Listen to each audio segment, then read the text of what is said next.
Bonjour, bonne journée, bonne fin d'après-midi, surtout bonsoir, c'est Marius qui vous parle. Nous sommes le 27 avril 2019 et nous voilà de nouveau réunis pour l'enregistrement du 48e volet de l'Entrepode. Alors un Entrepode assez spécial car n'étant pas en France, car vous le savez, oui, étant entre Tokyo, Los Angeles, Singapour et Cléon, je me retrouve aujourd'hui sur Hollywood Boulevard, Los Angeles, California. Et je suis sur la célèbre avenue du Walk of Fame où je peux voir l'étoile des Bee Gees, l'étoile de Céline Dion, l'étoile de Penny Singleton. Marius, regarde là-bas, j'ai vu les étoiles de Didi De qui ça? De Didi et Lulu. De Didouille et Lulu, tu veux dire? Oh putain! Mais il y a les étoiles de Didouille et Lulu! C'est formidable!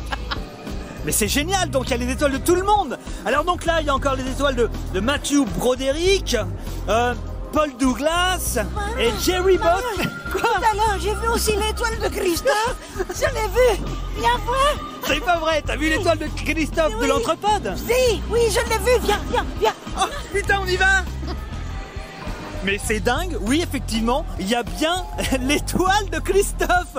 Alors là, ça continue, hein. J'ai bien celle de Kevin Spacey, j'ai celle de Donald Trump.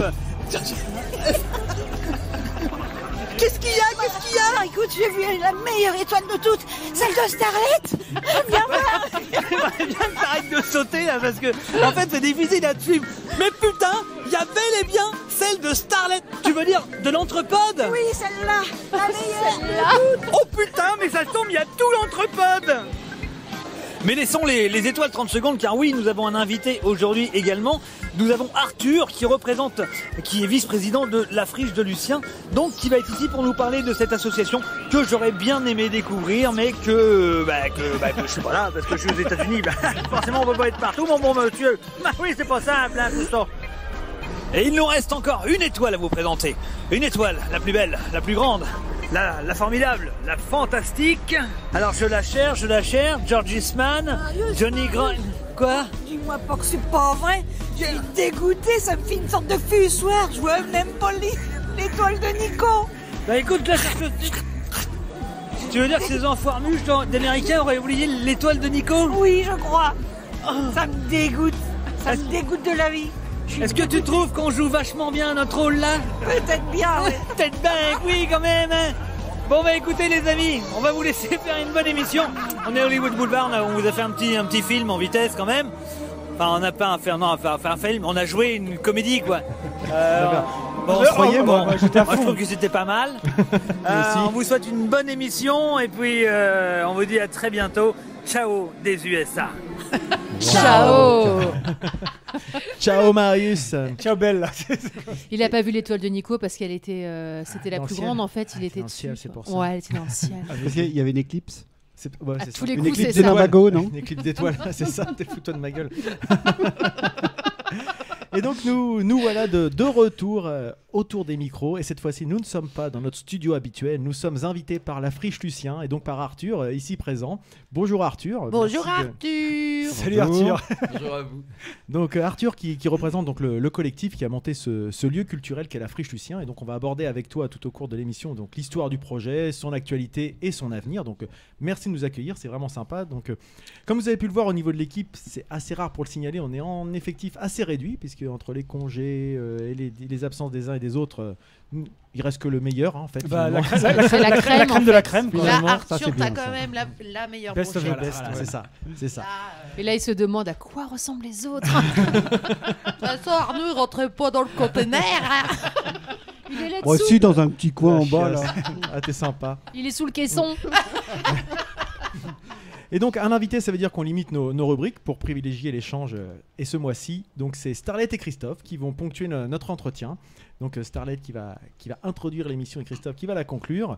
Avant de terminer, enfin, par nos 60 secondes chrono, au cours desquelles on présentera nos coups de cœur et coups de gueule. Tout ça en 2 heures pour permettre à Arthur d'être libre parce qu'il a beaucoup d'activités derrière. Beaucoup de travail. Beaucoup de travail derrière. Donc, mais Arthur, avant d'échanger avec toi et pour te laisser t'immerger un peu dans l'ambiance de l'émission, on va commencer directement avec une rubrique. Tu as un micro, tu es libre d'intervenir quand tu veux. Si tu trouves que tu as de quoi intervenir, il n'y a aucun souci. Mais avant tout, on a un petit message d'une auditrice donc, qui a été laissé sur le répondeur. Donc, on va commencer l'émission par cela. Oui, bonjour, c'est Solange, j'habite dans le Gers. J'ai vraiment beaucoup aimé le dernier épisode avec Mélanie Fazi. C'était super. Je trouve que Monsieur Lulu est un chroniqueur fantastique, qui est très objectif et qui a vraiment su faire partager sa passion de Mélanie, qui est vraiment une auteure géniale. Et je dis ça sans passion aucune. Longue vie à l'anthropode, longue vie à Mélanie Fazi. Merci. Elle abuse un peu de la gitane, non? Solange du Gers, oui, je crois, vraiment. En tout cas, c'était une occasion de revenir sur notre dernier épisode. Moi, en tout cas, ça me fait plaisir de voir qu'il y a des gens qui ont apprécié la chronique et mes interventions, quoi. Voilà. Enfin, elle n'avait pas trop l'accent du Gers. Hein. Je crois que c'est quelqu'un qui sait pas faire les accents. Je sais pas. Hein. Tu sais pas? Je crois qu'il est à ma droite même. Mais Tu crois? Bah écoute, je ne sais pas. En tout cas, Starlet, je te propose d'attaquer avec ta rubrique. Ok.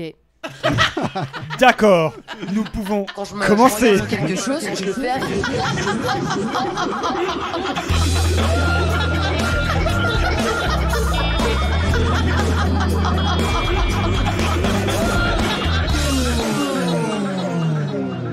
Alors, de quoi vas-tu nous parler cette fois-ci, Starlet? Eh bien écoute, tu disais qu'aujourd'hui il restait que la crème de la crème. Et ben je vais rester dans la thématique de la cuisine aujourd'hui parce que j'ai testé pour vous, pour moi, pour nous, le batch cooking.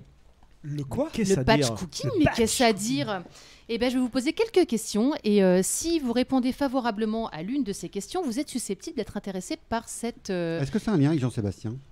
Ah oui, du batch cooking, c'est bon ça. Je ne crois pas. Cuisine en écoutant du Jean-Sébastien Bach. Alors, vous êtes-vous déjà retrouvé dans l'une de ces situations? Vous rentrez épuisé d'une journée de travail et il reste pourtant 1000 choses à faire. Je sens bien que la tempête est plus intéressante. Faut préciser qu'on est quand même, on est un peu dans un film catastrophe là, en ce moment. Est-ce que nous, Starlet, vas-y. On enregistre dans un conteneur. Parmi les éléments sont contre nous. Voilà. Non, mais Arthur, il est sur le qui-vive surtout. Bah, c'est ça, ouais. Le Il y a vent du est vent. particulièrement Menaçant. déchaîné. Donc voilà, Vas-y, Starlet, reprends. Alors, vous êtes-vous déjà retrouvé dans l'une de ces situations? Petit 1. Vous rentrez épuisé d'une journée de travail et il reste pourtant 1000 choses à faire. Remettre la maison en ordre, lancer le lave-linge, nanana. Vous n'avez plus la force de cuisiner, vous vous rabattez sur une livraison de pizza à domicile. Oui.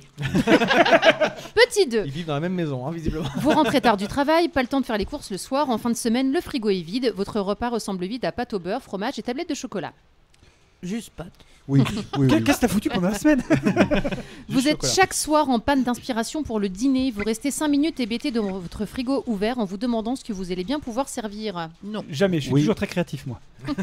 Parce que mon frigo est vide. Alors ça, moi, c'est ça qui m'a décidé. Vous avez acheté plein de légumes, bien résolu à les cuisiner au cours de la semaine pour faire le plein de vitamines et manger équilibré. Vous les retrouvez finalement inutilisés et flétris dans votre frigo.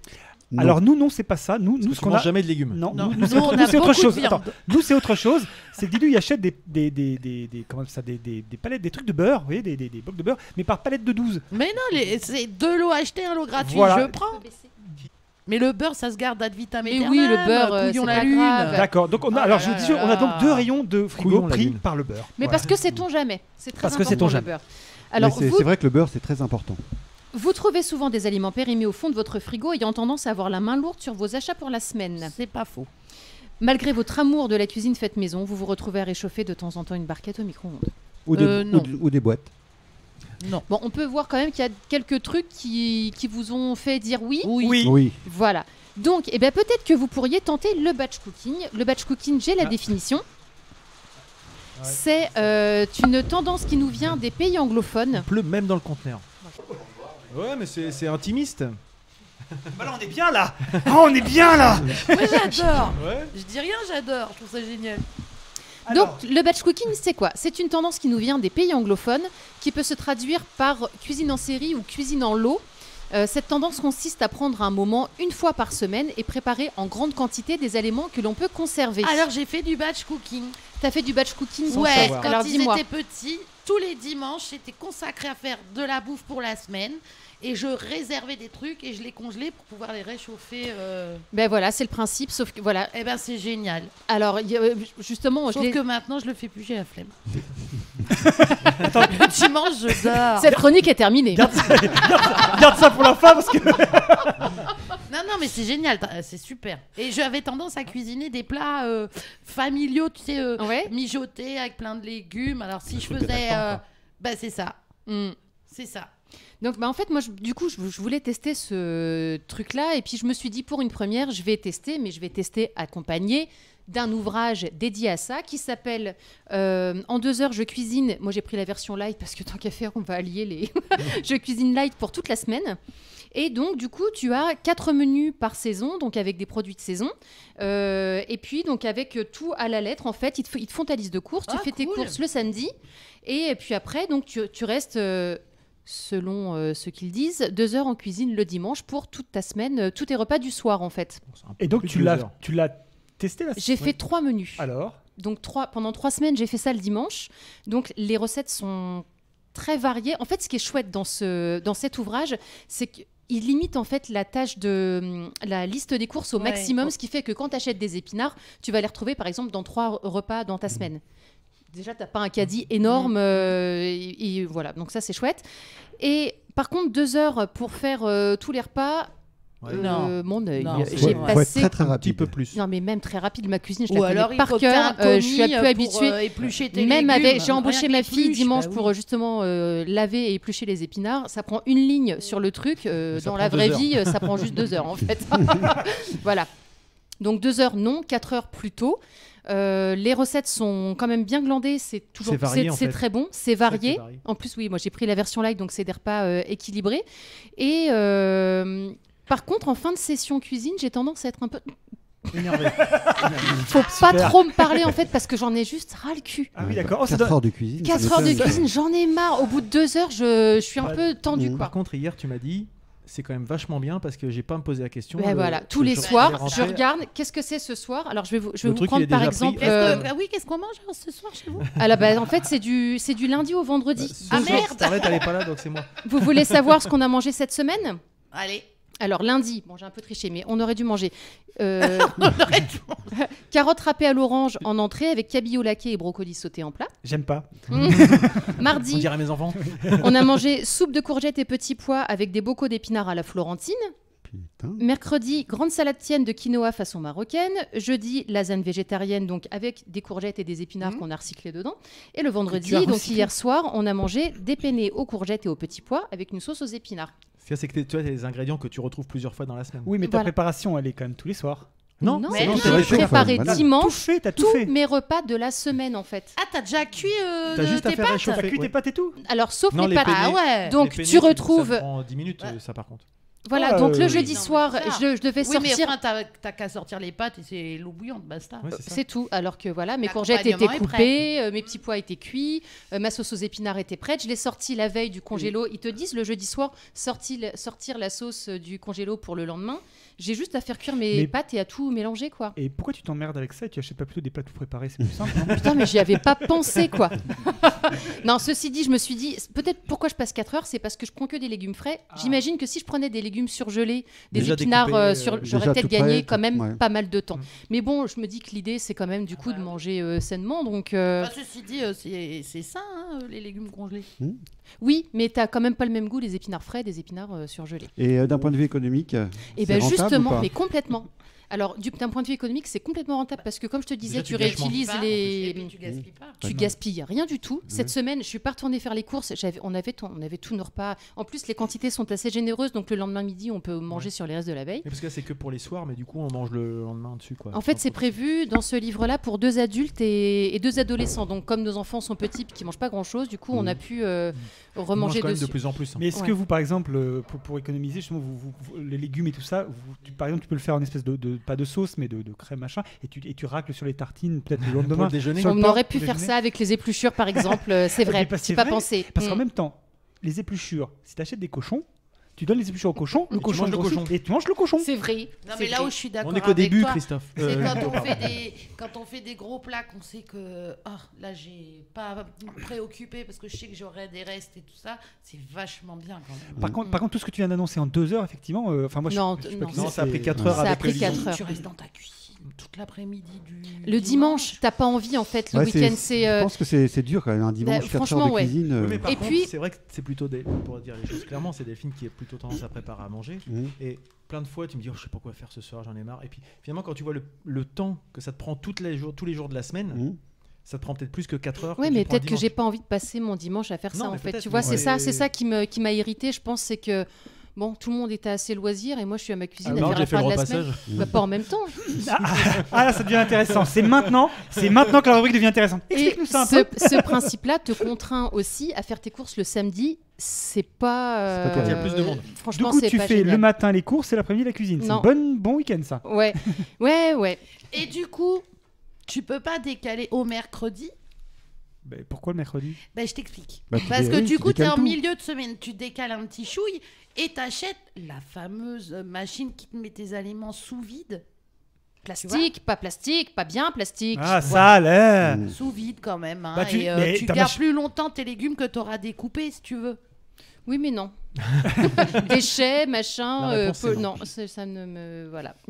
Après, tu peux trouver un autre créneau dans la semaine que le Non, mais dimanche. j'essaie d'aider. Non, mais je travaille la semaine, en fait, merci, tu vois. tu vois, Ouais. Mais je c'est sais pas, tu l'avantage. peux cuisiner de 22h à 2h à 2h du matin. Mais Delphine, je l'avais pas à envisagé non 22 plus. Et pourquoi 22 heures, je roupille déjà depuis une demi-heure. Et pourquoi tu cuisines pas devant la télé par exemple, tu vois? Un truc, tu vois pas trop ce que tu fais, c'est pas très grave Non. en même temps. Delphine.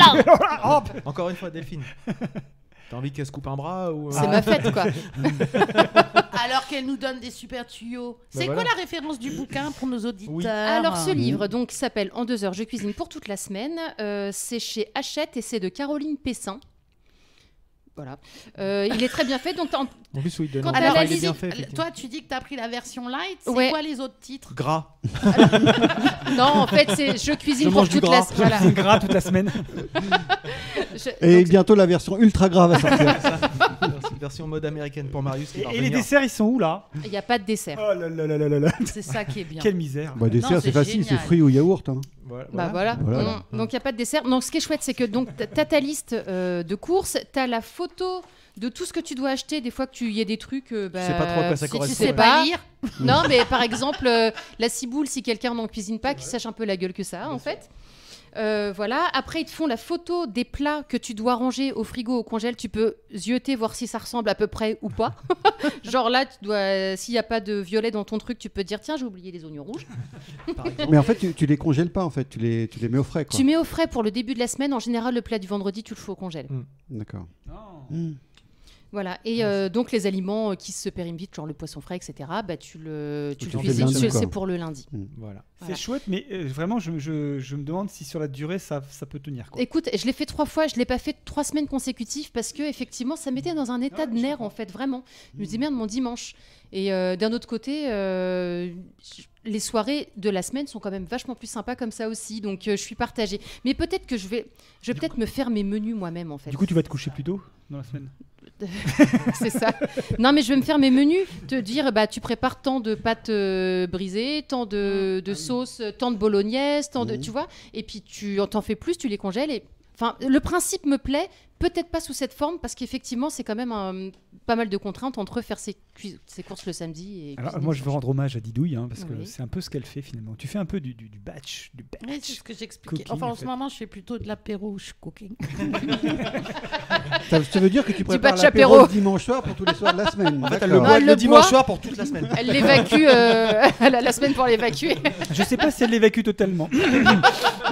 Hier, c'était dur. Oui, je t'ai vu rentrer et surtout, je t'ai entendu dormir en fait. J'assume. Bon, voilà, je crois qu'on a fait le tour de la question. Eh ben, très bien. Donc le batch cooking. Comment Yes. ça s'écrit pour les gens qui BATCH, et cooking espace comme, cooking. Et pourquoi batch? Batch, ça veut dire en série, en En gros, lot. quoi, en fait. Ouais, en lot. Ok. Eh ben très bien. Toi, tu fais du batch drinking. Voilà. C'est un peu ça. C'est plus Et je fais du batch nosing. Exactement. Yes. Eh ben merci Starlet pour cette rubrique de batch cooking. Encore Merci, les trucs et Starlet. astuces. Bah oui. Piquer ton livre pour te... Ouais, d'accord. Mais non, c'est demain qu'on prépare la batch cooking de la semaine. Ah merde.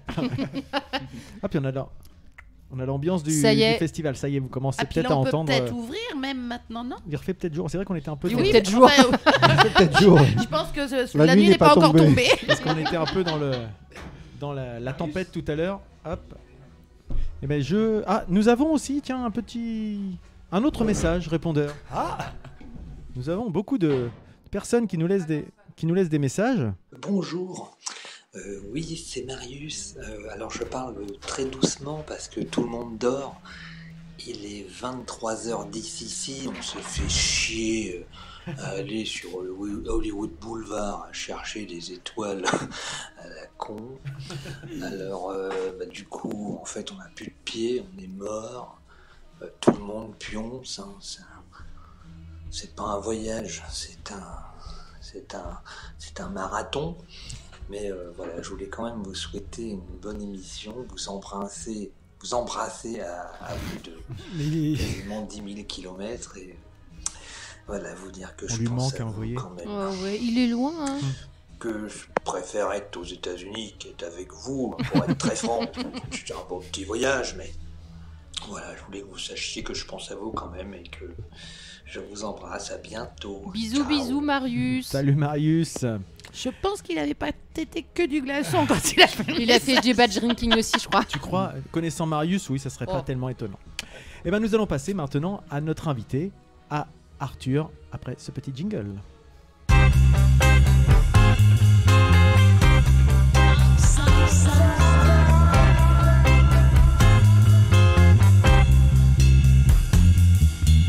Tu peux rester. Pas de problème. Je suis même content que tu sois venu chez nous. J'aimerais bien que tu restes. On va manger des chips. Alors, nous allons manger des chips avec Arthur. Mais Arthur, qui est-il? Alors, on a déjà commencé un petit peu à évoquer le D'où sujet. vient-il? Et si vous suivez l'Entrepode depuis longtemps, Arthur, on avait déjà un peu parlé de lui et surtout du collectif Lucien il y a maintenant 5 ans. C'était à Normandie Bulle, notre première participation à Normandie Bulle où tu étais venu, je pense que c'était avec Simon, peut-être tous les deux, vous étiez venus nous voir. Exactement. Et vous présenter à nous pour nous présenter votre activité. On avait un petit peu échangé. Et donc, à Normandie Bulle, c'était quand même en 2014. 5 ans. On avait fait un peu toute petite aparté sur le collectif Lucien, mais du coup, depuis 2014, c'est certainement passé pas mal de choses sur le collectif Lucien. Donc, peux-tu nous expliquer je dirais l'activité du collectif, le nom d'ailleurs, d'où vient ce nom de Lucien, l'activité, et puis son évolution pour arriver à ce qui nous amène aujourd'hui ici à la Friche Lucien. C'est assez simple. Hein. C'est vrai que bien dans le micro, ouais, s'il te plaît. en 2014, quand on était venu à Normandie Bulle, au final, on venait de lancer, c'était en septembre, si je dis pas de bêtises, Ah et ouais, on c'est faisait ça. notre premier événement en novembre dans la foulée. C'est ça. Quelque chose d'assez simple à la suite d'un BDE entre copains, au final, continuer à faire quelque chose. Donc on a monté un petit festival basé autour des arts et de la musique électronique. Le nom Lucien est venu assez simplement. On était à l'école d'architecture à Darnétal.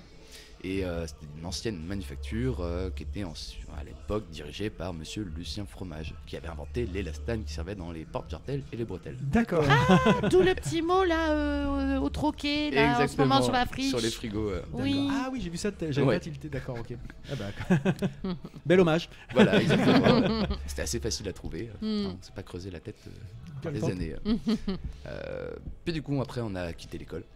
Assez D'accord. simplement, pas assez de place en plus là-bas finalement. C'était la première manifestation, c'était à l'école d'archi en fait. Oui, c'est ça, c'était ouais. dedans. Donc un soir, deux scènes, et il y avait 1500 personnes à peu Ah près. ouais. Ah ouais. Quand Eh, c'est quand pas mal. même, Ouais. pour une première Pour une édition. première, c'était plutôt bien. C'est incroyable. Ouais. Puis on a changé d'activité un petit peu, on va dire. On n'est pas resté sur le festival comme on l'entend. C'est un peu trop long, on trouve, en organisation pour le peu de temps d'exploitation. Ouais, Ça a toujours été notre devise, hein, le moins pour le plus. On va dire C'est presque pas un peu. mal. Mais du coup, on a cherché un autre lieu, Google Maps. On cherchait, clairement, on a cherché en vue aérienne sur Rouen un lieu capable d'accueillir quelque chose. Quand tu dis, excuse-moi Arthur, quand tu dis vous avez cherché pour la deuxième édition. Oui. Ouais, dès À la deuxième fin, en fait, l'école n'était pas vraiment, au vu d'en plus de l'ampleur que ça avait pris, du coup. C'était plus adapté en fait C'était par rapport à vos c'est ça, projets. là, quoi. Enfin, il y avait une capacité maximum d'accueil, on l'avait déjà presque dépassé, on va Ouais. dire, la première année, donc on cherchait un nouveau lieu. Et donc on cherche sur Google Maps, deux choix qui s'est un peu posé à nous, dans l'hypercentre du moins, soit Bolloré, soit la SNCF. Donc le choix était assez rapide. Bolloré, c'est où ça? C'était dans le nouveau quartier Flaubert. Ah oui. Il y avait des entrepôts là-bas. Il y avait aussi de la SNCF. Oui, oui. Mais on préférait ici, qui était un peu plus central en plus. Plus Vous êtes zénique, bien on va dire placé. aussi peut-être. Ouais, on va pas faire d'aparté là-dessus. Vous recherchez une zone, une superficie minimum? Vous avez déjà dans l'idée une Non, taille? on cherchait un bâtiment en fait à la base. Au début, on voulait un intérieur, un peu comme tout le monde, un bel hangar industriel. Le truc haché là-bas, là, c'était pas. C'est exactement. Non, c'était pas possible, il n'est pas du tout aux normes. Ah oui. Il y a déjà eu quelque chose. Il y a eu quelque chose, il y a pas mal de projets qui sont tombés à l'eau. Oui, il y a eu l'Oscillante il y a quelques années. Là, le casino, je crois que c'est pareil. C'est du bassin Saint-Gervais là-bas. On va passer à la trappe. Le hangar haché, je sais plus comment il s'appelle. Le chai à vin. Le chai à vin, pardon, voilà. C'est ça. Ah oui, oui. Donc on est tombé ici. Bon, on n'a jamais exploité encore l'intérieur. D'accord. Et on est resté dehors. Mais le dehors est plutôt pas mal pour l'instant. Carrément sympa, ouais. Mais sinon, vous pouvez avoir accès à l'intérieur? Non, le bâtiment est absolument pas aux normes. d'accord. Un peu dangereux, on va dire. Il y a des verrières qui sont un peu tombées dans tous les sens. Dis-moi, comment ça se passe? C'est-à-dire qu'en fait, ok, tu as fait Google Maps, vous avez localisé l'endroit qui vous peut êtes vous plaire. pointé, puis vous avez dit tiens, ça y est, on Mais s'installe là. Non, concrètement, c'est un peu ça. En fait, on a vu, on a cherché SNCF Immobilier Rouen. On a fait passer un coup de fil, un premier rendez-vous, puis un deuxième sur site. Ok, on veut être là. On avait fait le tour entièrement du site et puis on est tombé sur le mur en briques avec la végétation. On a fait ok, c'est là. D'accord. Et puis c'est resté. Et vos contacts, ça s'est passé comment? Je veux dire. Super bien. Très compréhensif, en tout cas très attiré par la démarche et tout. En fait, la SNCF, plus ou moins dans le même moment, un petit peu après, en fait, était en train de. Enfin, au moment où on les a contactés, était déjà en train d'organiser ce qu'ils appellent aujourd'hui les sites temporaires artistiques, qui sont en fait des mises à disposition de biens immobiliers quelconques d'un peu partout en France pour justement des projets un peu différents. On est arrivé un peu avant ça et le site où on était là, où on est actuellement, n'était pas retenu dedans. Mais du coup, ils l'ont débloqué en quelque sorte. Enfin, on l'a fait débloquer pour l'utiliser. Ah, puis eux, ça leur permet certainement d'avoir des associations qui entretiennent les sites à moindre frais pour eux. Quoi. Oui, aussi peut-être. On nettoie pas mal le site parce qu'il y a pas mal de déchets quand même. Bien sûr. Non, mais c'est plutôt une friche classique. Parce que pour eux, c'est plus des embêtements qu'autre chose parce qu'il n'y a plus d'activité de la SNCF sur ces sites-là. Il n'y a plus rien. Ils sont responsables, mais mais moi, je me pose la question de parce que là, on est sur site, on voit. On mettra quelques photos, on fera un petit tour. C'est super sympa. Il y a enfin les palettes là qui sont réutilisées. Ouais, voilà, tout le site. Enfin, c'est super, mais il y a aussi une grande structure couverte où les gens peuvent danser. J'ai vu ça sur votre petite vidéo. Mais tout ça, c'est de l'argent. Parce que tout l'équipement, tout ça. Alors comment ça se passe en termes de gestion? Parce que vous êtes un collectif. Oui, on est une association de loi 1901 à but non lucratif. D'accord. On a commencé avec rien. Puis au fur et à mesure, en fait, on a réussi à mettre un petit peu d'argent de côté. Et puis l'argent de la drogue aussi, peut-être. Beaucoup de blagues aussi, beaucoup de blagues. Non, c'est vrai que les premières années n'ont pas été rentables du tout. Ouais, j'allais dire. On a commencé à être rentable à partir de la 3e édition. C'est ça qui est long, faut s'acharner. Rentable, voilà. Oui. Quoi. Et rentable, c'est plus perdre d'argent déjà. C'était ça, exactement. On est tombé à l'équilibre la 3e année et puis au final, avec les fonds, les partenariats aussi, beaucoup de partenariats parce que ça fait quand même quelques années qu'on travaille avec les mêmes entreprises. Que ce soit pour la musique, la sécurité, la bière ou d'autres choses. Donc ils nous font confiance maintenant aussi. Donc c'est vrai que on va dire que l'avance de trésorerie se fait quasiment aussi de leur part. Quoi. Et parce que vous êtes certainement aussi jugé comme sérieux, parce qu'au bout de 5 ans maintenant que vous êtes là, quand on vous avait rencontré en 2014, c'était vraiment votre première année. Oui. Vous avez rien fait, d'accord. Non, à part le festival à l'école, on n'avait rien fait. Donc ça fait 5 ans. On a eu un an de trou en fait, le temps de trouver et de mettre en place cet espace, donc qui était que parenthèse à l'époque. Oui, c'était parenthèse. C'est ça, qui durait. Alors les premières années c'était 3 week-ends et la dernière année c'en était 6. Et c'était seulement le samedi avec quelques petites apartés des fois le jeudi soir pour faire des séances cinéma.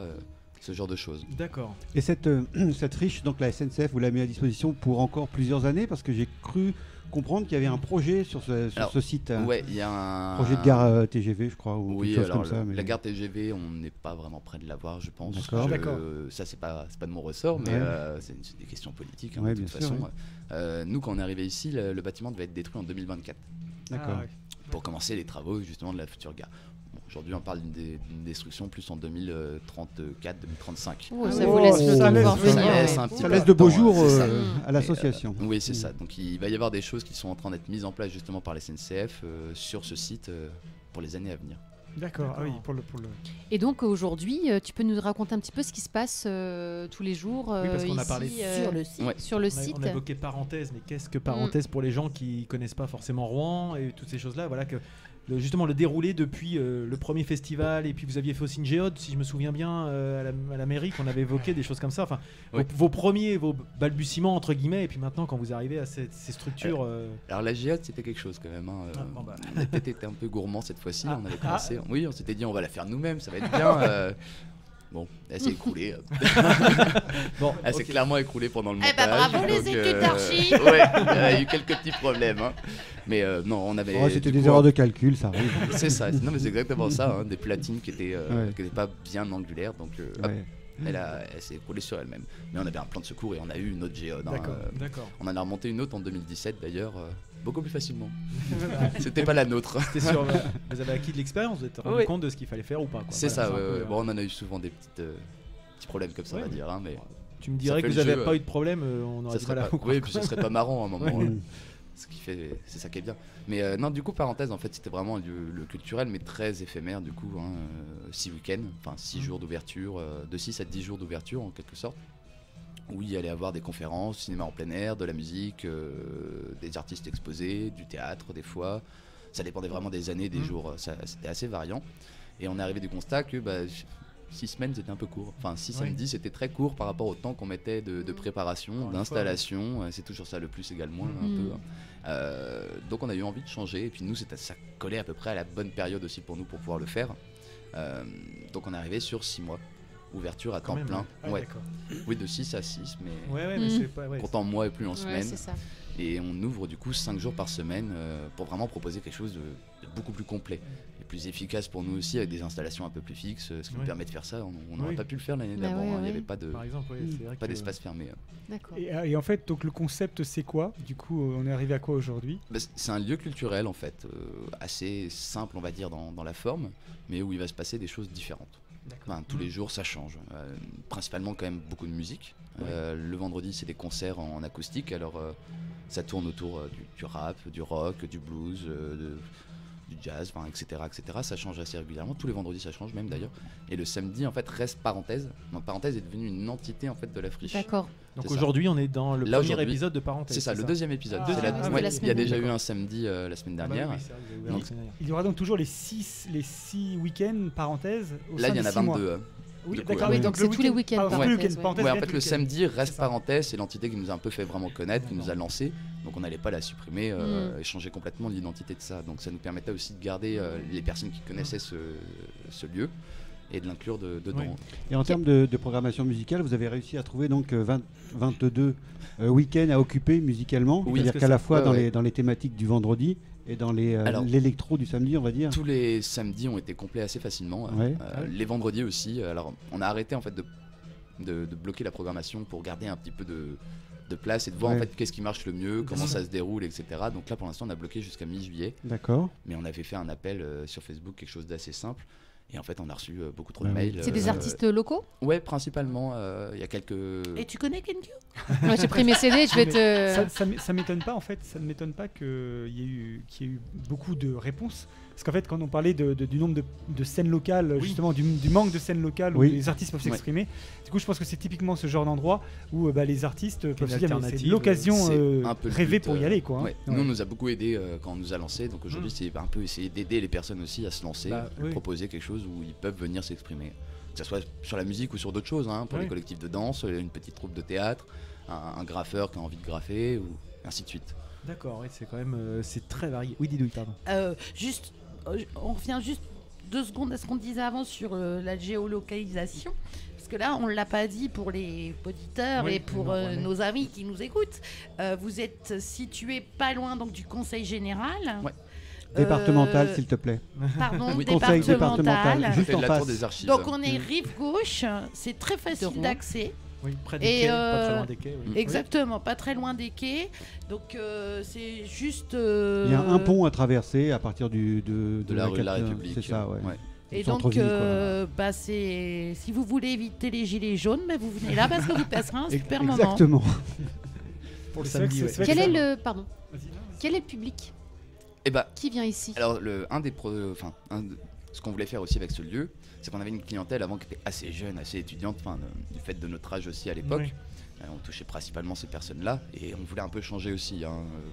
C'est bien les jeunes, mais il n'y a pas que. Oui. Donc le but de la friche aussi, c'était avec les horaires différents et les journées différentes, proposer des activités pour des personnes différentes. Donc aujourd'hui, on a vraiment tout type de personnes. C'est familial tout âge, en fait. Ouais.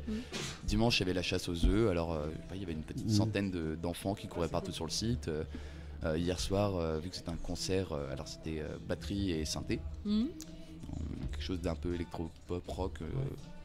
Un peu conceptuel, on va dire même, et beaucoup de parents qui étaient là tout simplement en sortant du boulot, des gens encore en costume qui étaient là avec un verre justement pour écouter. Donc c'est assez agréable pour nous même. C'est l'avantage d'être en centre-ville, effectivement. Aussi, c'est ça. En sortant et avec du boulot, un accès, on peut y aller facilement, toujours à pied. Non, l'accès, voilà, c'est gratuit. C'est gratuit. Voilà. Oui. Tout est gratuit. Bah oui. J'attendais qu'on dise ça parce que c'est quand même fou.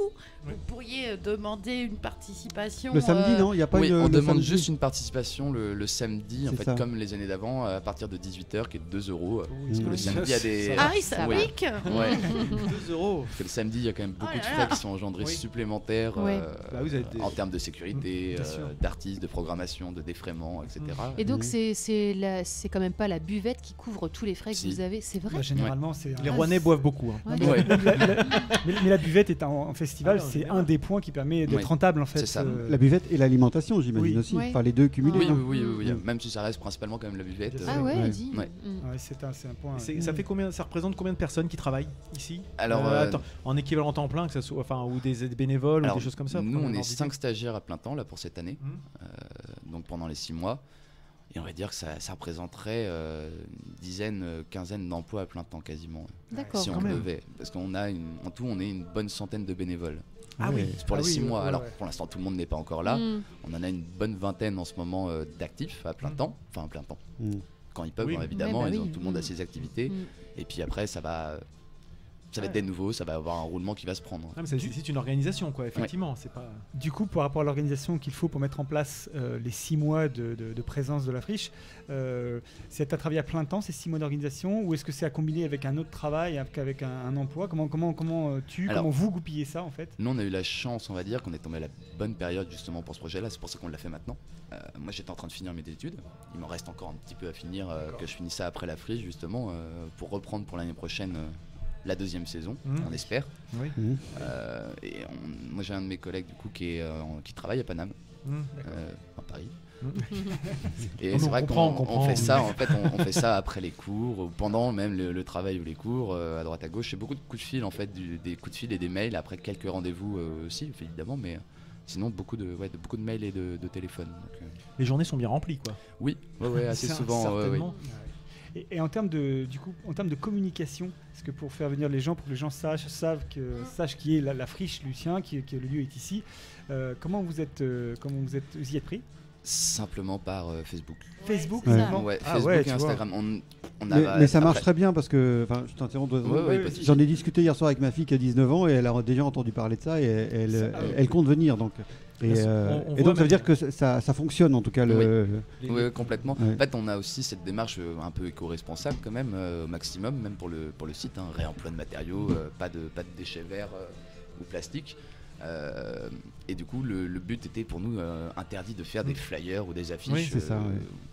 Pas très écolo, pas très joli non plus forcément. Est-ce que toi tu serais du genre à mettre sous vide tes aliments? Mais moment, je j'ai pas trop le temps de cuisiner, t'emmerde. même si j'adore ça, j'ai pas vraiment le temps en ce moment. Mais non, mais du coup, communication beaucoup par internet. Ouais, je suis d'accord. Pas les éco-cups, tiens, ici. Non. Alors non, pas d'éco-cup parce que ça. Alors en fait, on a un souci, c'est qu'on n'a pas d'eau sur le site. Pas d'eau potable. Donc on peut pas mettre de la vaisselle déjà. Donc les gens peuvent boire que de l'alcool. Ça, c'est dommage. Ou boire leur urine recyclée. Mais du coup, ces petits gobelets, c'est de la fécule de maïs. Oui, donc c'est biodégradable. Complètement biodégradable, c'est ça, alors à la chaleur ou à l'humidité. Ah, ça, ceux-là? Et Oui. on pourrait presque les manger. Ils ne sont pas mangeables, mais on pourrait Et de toute presque. façon, ça va bientôt être interdit. Tous les ustensiles plastiques pour dîner, C'est ça, déjeuner, etc. exactement, Les jetables. Ça fait 5 ans qu'on travaille avec les mêmes gobelets et ça marche très bien. On a une nouvelle tête autour de la table. Bonjour à tous. Bonjour. Salut. Comment vous allez? Ça va et toi? Ouais, Super bien. Bah Qui ouais. es-tu? Alban Philippe Legendre, Radio Côte d'Albâtre. Voilà, super. Je suis dans la radio aussi. Ok. Radio-Côte-d'Albâtre.fr. Super. Avec vos tubes préférés. Le meilleur. Voilà. Ah bah oui, hein. Ah bah il faut ce qu'il faut. Hein. C'est ça, c'est un format un peu adulte. D'accord. Années 80, on prend beaucoup de plaisir, beaucoup de production. Et puis bah, ce soir c'est génial d'avoir un festival parenthèse à Rouen parce que il n'y a pas ça dans toutes les villes et ça fait vraiment du bien de pouvoir sortir gratuitement. Ouais. C'est vrai. Que quand on voit le prix des festivals, pour moi c'est un festival ici. Hein. Bah oui, bah oui, Ah tout à fait. ouais. Hier, la reprise de Mama Genesis, c'était fantastique. C'était magnifique. Hier, c'était sublime. Hein. Franchement, j'espère que ce soir, bah oui, le soleil est de retour. C'est cool du coup. Et là, du coup, on a un retour en live. Tu y demeures, tu restes, comment ça se passe pour vous ici? Pardon, dans le sens au niveau de la radio et vous êtes. C'est ça. Ah, si. C'est ça, animateur radio, directeur, production. On fait évidemment les réseaux sociaux. On est 3. Aujourd'hui, radio-côte-d'albâtre.fr, c'est en train de se développer. Il y a la radio numérique terrestre qui arrive, le DAB+. La radio est en plein mouvement depuis les années 80 avec Mitterrand, de l'AM à la FM. Là, on passe de la FM au DAB+. Ça va être super. La radio a beaucoup d'avenir devant elle. Donc c'est génial. Et par rapport à la friche Lucien, du coup, vous êtes comment ça se passe? Bah là, moi, en ce moment, je suis en train de distribuer mes cartes à droite à gauche. Voilà, Côte d'Albâtre, hein, évidemment. On est là, quoi. Radio Côte d'Albâtre. Côte d'Albâtre représente. C'est ce que je veux dire. C'est ça. T'as raison. Eh ben, c'est nickel, écoute. Bah top, et bah écoute, très bien. Bah, c'est super. Sympa, merci d'être vous passé. êtes au top, hein. Merci. Et puis bah content de faire de la radio avec vous. Franchement, la radio, vive la radio. Moi, c'est la radio. Exactement. Ça va. C'est sympa. Et vous, c'est la radio. Si tu veux nous écouter, nous c'est l'entrepode.fr. J'étais sur le côté. Hier, je vous ai pas vu. Du coup, je vous ai même pas vu. On n'était pas là hier. D'accord. Bah en tout cas, c'est la web radio du. C'est un podcast. Non, c'est un podcast. Super. Tu veux une carte? Impeccable. Bon bah en tout cas, bah ça je vous embrasse. Bah pareil. Super. Et puis profite bien pour toi aujourd'hui. Bon festival. Et puis il y a du soleil, la forêt, les VTT, ça y va quoi, je sais pas. Côte d'Albâtre. On va s'amuser aujourd'hui. Vive la Côte d'Albâtre. C'est cool. Merci, c'est gentil. Ciao ciao, salut bisous. C'est sympa cette petite participation spontanée. Bah écoute, au moins là c'est du retour de chez retour. Puis on sent vraiment le côté spontané. Ouais, puis c'est la grande équipe de la radio. Du lieu, en fait. C'est marrant, mais ce genre les gens s'invitent facilement. Ce genre d'intervention cool. montre bien que les gens se sentent à l'aise ici et enfin vraiment il n'y a pas de, il y a pas ce côté justement un peu grand festival qui est un peu impersonnel. Là non, c'est vraiment une notion de partage. J'ai vu qu'il y avait plusieurs exposants. Il y a un certain type d'exposant plus particulièrement qui vient ou c'est vraiment entre le producteur local, le tatoueur. Enfin, j'ai vu qu'il y avait pas mal de choses assez différentes. Ouais, on a des résidents fixes. Donc on a plusieurs personnes qui sont là à plein temps en quelque sorte avec leurs activités. Donc il y a 2 tatoueurs, la Vrombrie Teinturie et Marion de Warion Kraken Tattoo qui est elle dans Rouen, les autres sont à Saint-Saëns. On a la galerie d'art Outsider aussi qui a ouvert du coup une petite boutique éphémère en plus, le concept store Smile qui regroupe des artistes, des créateurs de la région. On a également la Belle Sneakers. Oui, c'est ce que j'ai vu. J'ai même vu la Belle Sneakers qui fait plutôt un très beau projet d'ailleurs qui se lance, qui est de la rénovation, customisation de chaussures. D'accord. Ah oui, on a vu des trucs. Ouais. C'est sympa ça. J'ai vu des Stan Smith toutes colorées, trop belles. Jolies. Non mais c'est vraiment très varié. C'est pas uniquement sous l'angle musical quoi. Non. Après il y a ces exposants là.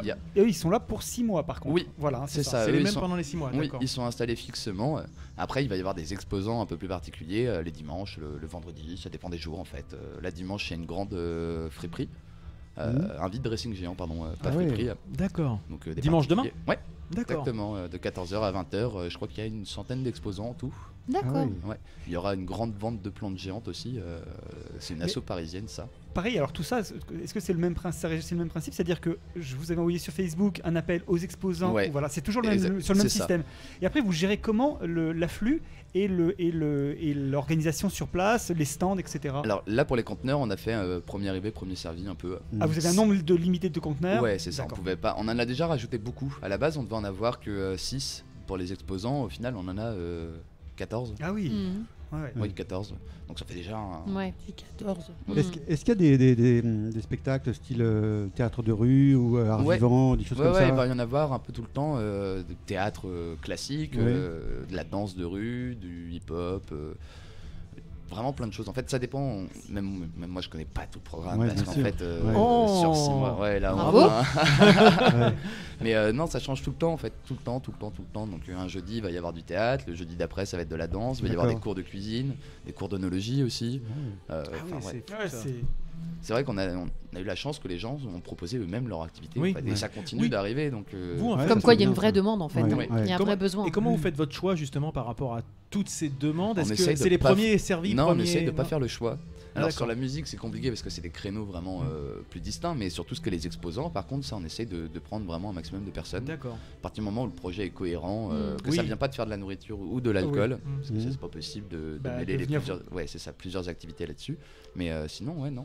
On essaie de prendre tout le monde. Tu dis sur la musique c'est plus compliqué parce que du coup la musique vous avez une ligne entre guillemets éditoriale, une ligne de programmation qui est la vôtre ou comment ça? Pas forcément. Le vendredi c'est vraiment des concerts mais dans tous les genres. Donc ça on écoute en fait. On a reçu beaucoup de mails donc on écoute et on choisit. Le samedi par contre c'est nous qui avons demandé. D'accord. On n'a pas proposé pour le samedi. On reçoit aussi des demandes. Mais c'est plutôt nous qui sommes allés démarcher. Alors les copains qui sont déjà venus les années précédentes, d'autres qu'on voulait faire venir. Est-ce que vous étiez à la base, tu disais, est-ce que c'était pas plutôt une base électro au départ? Si, le samedi c'est plus musique électronique. Donc c'est des DJ qui viennent des DJ, D'accord. Donc là aujourd'hui c'est Pardonnez-nous, qui est un collectif parisien qui vient... je connais, ça me dit quelque chose. D'accord. Un gros collectif montant à Paris. Ça me dit quelque chose. Et donc c'est vraiment ça qui ramène aussi du monde certainement. Enfin, tu nous le disais tout à l'heure en off, là on va pouvoir revenir dessus, mais c'est la fréquentation assez hallucinante de la semaine dernière où vous avez dû fermer les portes parce que plus de 3000 personnes sur le site et 10 000 sur le week-end. On avait atteint la jauge samedi à 22h et du coup on a dû fermer les portes. C'est très bien d'ailleurs, mais bon, l'année prochaine on mettra peut-être quelques mètres carrés en plus. Oui, parce que c'est frustrant du coup. Oui, c'est la première fois que ça nous arrive. Parce qu'il y a peut-être des gens qui sont venus de loin et tu te dis mince ils restent dehors alors que c'est pas forcément une sensation agréable de dire non on ferme. Parce que justement en termes de surface il y a quand même de la marge là. On a 3800 entre 3800 et 4000 mètres carrés, c'est pas non plus très précis. Non mais c'est vrai que 3000 personnes ça fait déjà bien chargé quoi. C'est sans exploitation parce qu'après il y a la surface que prennent les conteneurs, le bar qui fait quand même 350 mètres carrés. Oui et puis tu sais 3000 personnes après t'as des concentrations de autour de la scène, autour de l'endroit. C'est surtout ça. Mais bon, il y a quand même une marge de manœuvre de s'élargir un tout petit peu, enfin de s'agrandir très légèrement. Il y a 5 hectares sur le site, il y a de la place. Voilà, c'est ça en fait. Mais quand tu sais que tu peux venir gratuitement, t'as pas de jour attitré. En plus, les programmations, donc c'est de la curiosité qui font que les gens, permettent aux gens d'arriver. Et comme ils savent que ça dure sur comme tu disais là, le fait de prolonger dans le temps, tu sais que de toute façon la friche Lucien tu pourras y retourner. Oui mais quand tu habites à Rouen, mais quand tu viens de loin ça peut être décevant en fait de se retrouver devant une non mais pour une expérience, mais je parle pour les Normands, ceux qui sont là à proximité ou de la côte d'Albâtre. C'est vachement sympa parce que tu sais que tu peux venir passer un bon moment. C'est plutôt que de chercher où est-ce qu'on va ce soir boire un coup, viens on va à la friche Lucien. Exactement. Tu vas allier et la musique et le partage avec tes potes. Le site, il est super sympa parce que moi j'aime bien le recyclage. J'aime bien les palettes là comme ça. Moi aussi. Bien.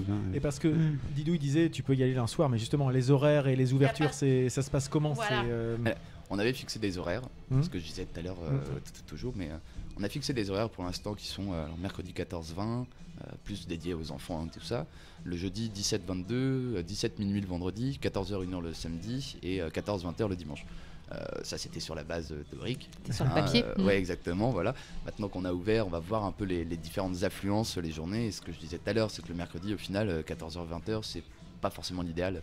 Vaut mieux qu'on ouvre peut-être à 16h, 22h de façon à pouvoir avoir aussi la cantine qui marche. Ah oui. V'là le barman. Toi tu l'as repéré celui-là. Il sert bien la bière. Viens t'asseoir. Viens Allez, bah oui. Je vais pas tarder à partir. Sauf si tu voulais demander quelque chose à Arthur. Enfin, non, d'accord. Je crois qu'il va chercher les artistes, c'est ça? Tu vas chercher les artistes? Ouais, je vais partir. Ah oui. Parce que voilà, arrive à la gare. Vous êtes multitâche en fait, c'est ça sur le site. Donc bah, monsieur le barman, quel est ton prénom du coup? Je m'appelle Luigi. Luigi, salut Luigi. Donc on est ravis de vous recevoir. Comment? Non, aucun rapport avec Mario, c'est de famille, j'ai les origines et le nom de famille qui va avec. Donc, voilà. Et donc toi, comment tu t'es retrouvé donc dans l'aventure? Il y a, tu peux parler énormément de temps. En fait, nous, on avait commencé, on était au BDE de l'école d'architecture. C'est l'origine. C'est le noyau dur. Ça sent les potes là. Et il en fait depuis le début aussi. Et donc, du coup, on a monté le projet à la suite d'une première soirée qu'on avait organisée, mais j'imagine qu'il vous a déjà tout raconté. Je vais pas rentrer dans les détails. Donc, tu étais là. Donc voilà, donc moi j'ai toujours été là aussi. Il est né là dans ce container. C'est un Lucien, encore un Lucien. C'est un Lucien. Il y en a beaucoup exactement. Bah oui. On nous reconnaît, on a le pull un peu officiel. Ah d'accord. Celui-ci c'est l'Antiquité en fait. Ah d'accord. Ceux-là, il y en a que 3, ils sont un peu collector. Et justement, le noyau dur, c'est combien de personnes à l'époque? Parce qu'on l'a pas encore évoqué. Du BDE. Du BDE. Alors, la première édition, on avait commencé, on était une dizaine. D'accord. On est resté 3 par la suite. Et puis aujourd'hui, on est toujours une dizaine, mais des gens différents qui sont plus ou moins présents. Ça dépend de chacun. Hein, des Erasmus, des voyages, la famille à droite à gauche, déménagement après les études, et ainsi de suite. Faut pas forcément avoir fait l'école d'architecture. Non, pas du tout. Et là maintenant, on s'en rend de plus en plus compte quand on regarde toutes les personnes qu'il y a derrière le bar. En fait, il y a quasiment plus personne de l'école d'archi. On a plus de retraités que d'étudiants en architecture. C'est vrai. Oui. Et d'ailleurs, j'ai une question par rapport à toi, tu es au bar, tu vas t'occuper d'autres choses. Est-ce que chacun a un peu un rôle qui au fil du temps se détermine par rapport à ses propres goûts ou à ses propres compétences, ou est-ce que tout le monde fait un peu de tout? Oui, non. Alors au sein du noyau dur, c'est vrai qu'on a tous des tâches qui nous sont réparties. Donc on a Mathilde qui s'occupe de la cuisine, c'est elle la chef, c'est elle qui s'occupe de toutes ses fournitures, sa matière première. Arthur, du coup, qui est le directeur de la gestion. Donc, il n'y a pas vraiment de titre, c'est un peu compliqué. Pour le coup, Arthur, c'est peut-être le plus polyvalent où il se retrouve vraiment à faire de tout, à gérer le moindre truc qui se passe sur site. On a Cyprien qui, lui, a la programmation musicale, Virgile qui a la responsabilité des bénévoles, et puis Émile qui, du coup, est au bar, Simon qui est le directeur artistique. Et moi, je me retrouve un peu avec eux à essayer à droite à gauche, à gérer les artistes, faire toutes les réservations et du coup, l'entrée aussi au passage le samedi. Voilà. Il faut quand même être super polyvalent en fait. Oui, il n'y a pas vraiment de rôle. Ouais, voilà, t'es pas un endroit. Non, sinon ça marcherait pas. Hein. Bien sûr. Sachant que malgré tout, comme il y a pas mal de choses à gérer, en fait, j'imagine qu'un minimum d'organisation est nécessaire. Sinon, à l'inverse, ça marcherait peut-être pas forcément si. Non, si y a un truc qui lâche, derrière il y a plein de trucs qui lâchent. C'est un peu le rôle foulé. Il y a un truc important aussi, je trouve, c'est une très bonne entente entre nous tous. Avoir une certaine cohésion, s'entendre, savoir se dire les choses. On sait se prendre la gueule. C'est nécessaire. Bien sûr. Voilà. Donc on est arrivé à un certain moment là maintenant où ça fait déjà plusieurs années qu'on travaille tous ensemble et donc du coup on se connaît hyper bien et ça, vrai que ça sur nous 6 rend mois ça peut fort dans ce qu'on fait aujourd'hui quoi. Bien sûr. Voilà. Oui, parce que donc c'est un travail d'équipe surtout. Et là vous appréhendez pas justement de faire ça sur 6 mois parce que tout à l'heure tu disais que finalement sur un week-end c'est trop court, sur quelques week-ends c'est trop court. Est-ce que là 6 mois c'est pas un enjeu qui peut vous mettre une pression, une fatigue aussi. Une anxiété un petit peu ou pas du tout, au contraire c'est plus un challenge et vous dites c'est trop cool, ça va être trop génial quoi. Alors peut-être les deux. Il y a les deux. Ça a été fatigant on va dire pour le premier week-end parce qu'on n'a pas tous les week-ends, toute la semaine on était ici à creuser des tranchées sous la flotte. C'est pas la période la plus marrante, clairement pas. On a fini avec des doigts dans un état pas très recommandable, mais du coup non, c'est vrai que là le premier week-end a été un peu fatigant. On a eu lundi notre première journée off depuis 1 mois et demi, donc il a fallu récupérer, mais maintenant on va prendre un peu cette routine finale d'exploitation. Voilà, c'est ça, le lundi mardi on est fermé, nous on va dormir quoi. On va dire qu'il y a 3 challenges là pour faire un projet sur 6 mois comme ça. Le premier c'est de construire le site.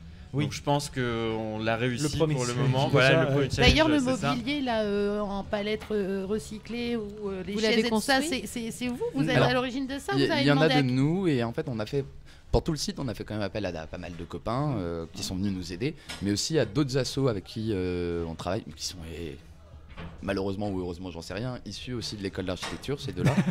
On fait toujours travailler les gens que l'on connaît, les copains. C'est normal. La Red Factory qui elle a fait toute la programmation lumineuse du plafond de l'Agora.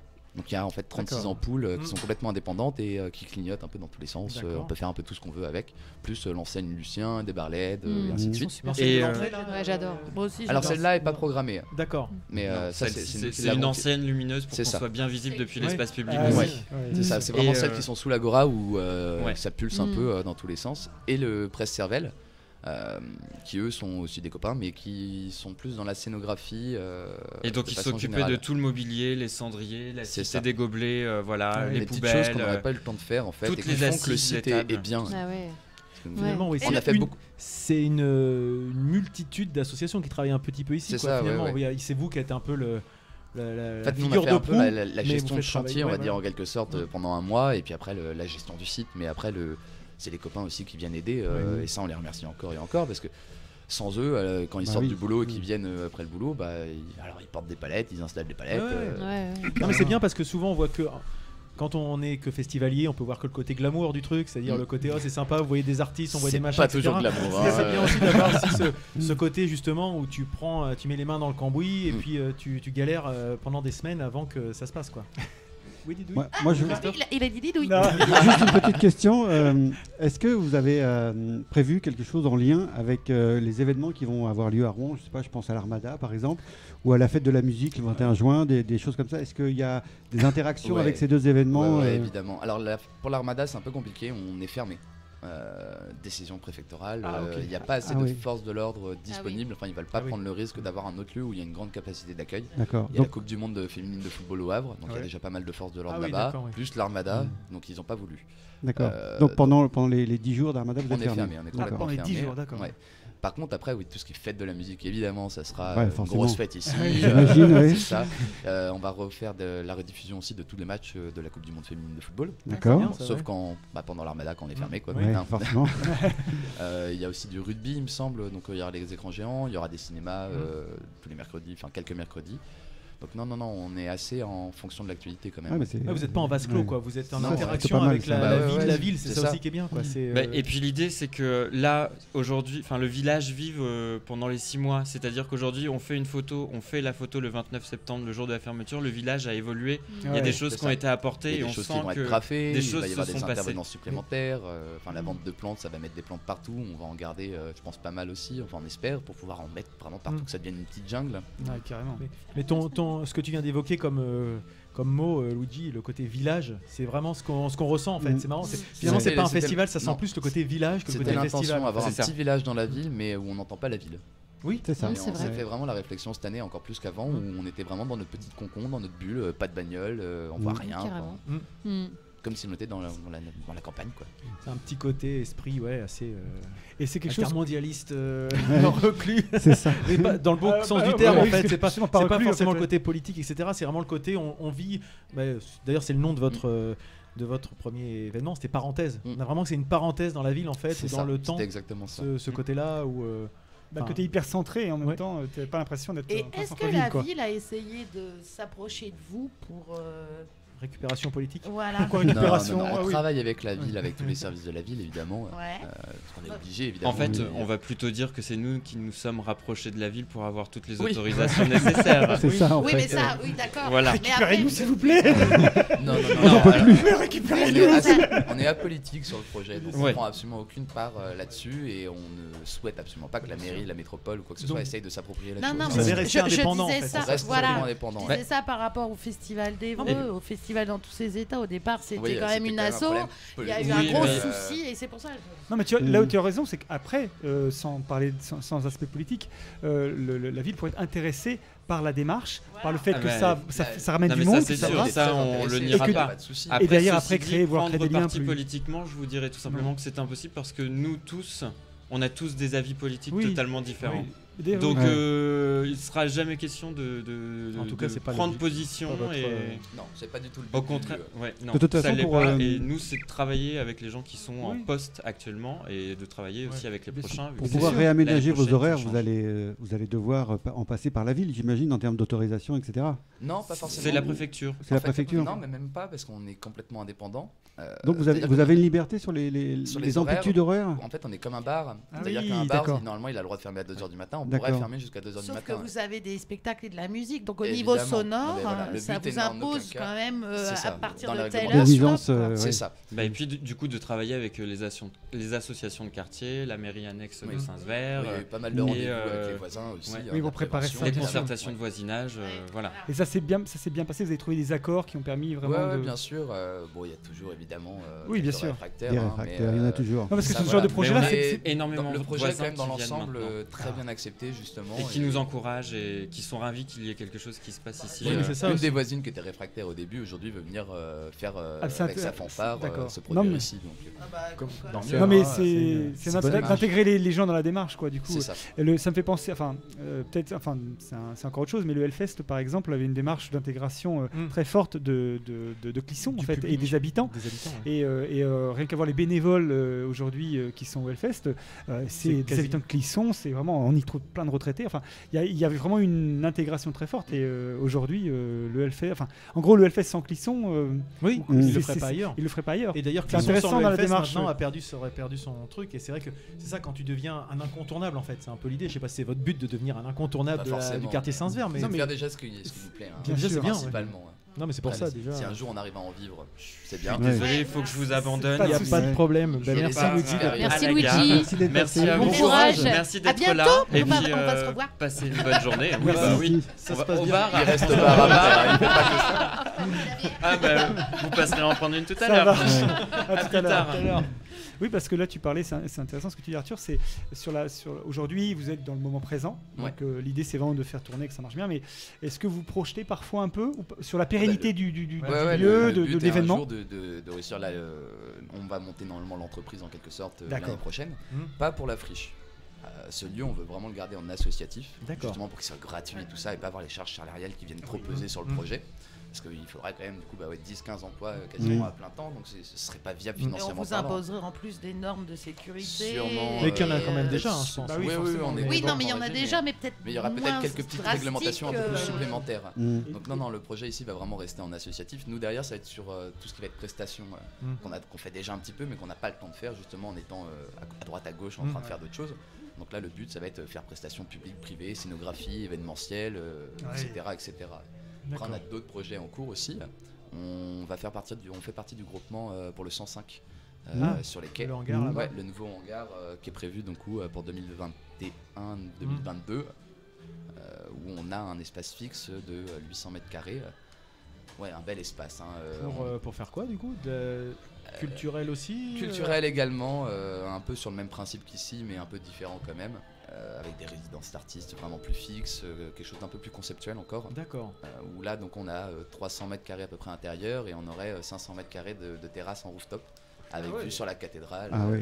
Le bâtiment est super et ça risque d'être quelque chose de très beau. Ça, après il y a aussi peut-être l'intérieur un jour du bâtiment où on est quand même. On espère toujours. On a déjà pondu un projet il y a quelques années pour ça. Ça nécessite des travaux par contre, forcément, ce que tu disais par rapport. Et ça, c'est clairement pas nous qui pouvons le supporter financièrement. Donc on reste qu'une petite asso. Donc. Oui, vous seriez les exploitants finalement. C'est ça. Vous êtes beaucoup d'architectes, donc vous pouvez proposer des projets et puis après il faut trouver les financeurs. Et exactement, et ça c'est la SNCF qui s'en charge de débloquer, on va dire, le bâtiment pour qu'ils puissent les maîtres d'ouvrage du bâtiment, donc c'est eux qui peuvent mettre l'argent. En gros, ils restaureraient les murs, puis vous seriez exploitant à l'intérieur, ça serait intéressant. Alors je pense pas que la SNCF restaurerait. D'accord. Je pense qu'ils lanceraient carrément quelque chose pour que ça soit un preneur qui prenne l'ensemble et après qui fasse son business en quelque sorte. Donc bon, on sait pas où ça en est, on verra. Il n'y a rien de sorti là-dessus. Peut-être qu'eux-mêmes, ils attendent de voir comment vous arrivez à gérer ça. Et puis je pense qu'ils attendent aussi la question de la gare. Oui, parce que on l'évoquait tout à l'heure, mais ça reste en suspens. Oui, c'est un sujet. Une concession de 5 ans, ça n'a peut-être pas trop d'intérêt vu l'ampleur des travaux. Quand même, il y a 15 000 m². Donc bon, c'est un gros bâtiment, un gros bébé. Donc là, les 6 mois qui arrivent vont être quand même assez déterminants pour la suite par rapport à ces projets-là. C'est ça. On va voir au bout de 6 mois où ça en est et qu'est-ce qu'on fait et comment on le fait. Très bien. Ah, je vois qu'on a un autre message répondeur. Incroyable.